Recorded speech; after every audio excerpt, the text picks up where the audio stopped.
Hello दोस्तों। आज हम स्टार्ट करने जा रहे हैं सोमवार प्रदोष व्रत की कथा। तो प्राचीन काल में विक्रम नगर में एक ब्राह्मणी अपने पति की अचानक मृत्यु हो जाने से निराधार हो गई और जीवन यापन करने के लिए भिक्षा मांगने लगी। वह सुबह अपने पुत्र को साथ लेकर भिक्षा मांगने निकली और जाती और शाम तक वापस लौट आती थी।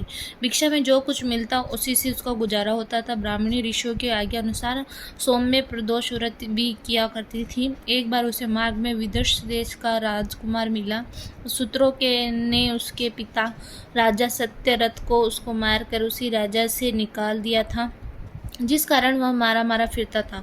ब्राह्मणी उसे अपने घर ले आई और उसका पालन पोषण करने लगी। उस राजकुमार की ब्राह्मणी के पुत्र से मित्रता हो गई। एक दिन राजकुमार और ब्राह्मणी कुमार दोनों वन में घूमने गए तो उन्होंने वहाँ गंधर्व कन्याओं को देखा और कन्याओं में गंधर्व राज ध्रुविक की पुत्री भी थी जो बहुत सुंदर थी। उसका नाम अशुमति था। ब्राह्मण कुमार तो कुछ देर के बाद घर लौट आया, लेकिन राजकुमार अशुमति के साथ ही देर तक बातें करता रहा।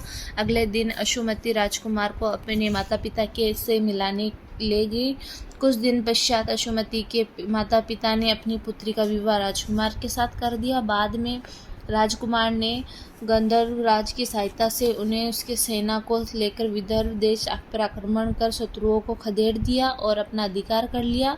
उस राजकुमारी को राजा बनने के बाद भी अपने मित्र ब्रह्मा कुमारी के याद रही और उसे अपनी मंत्री बना लिया। इस प्रकार ब्राह्मणी के समस्त दुख नष्ट हो गए। यथार्थ में यह सब उस ब्राह्मणी के सौम्य प्रदोष व्रत का ही फल था। सोमवार प्रदोष व्रत करने वाले सभी व्यक्तियों पर भगवान शिव की कृपालु रहे और उनकी समस्त मनोकामनाएं पूरी करे। जय शिव शंकर।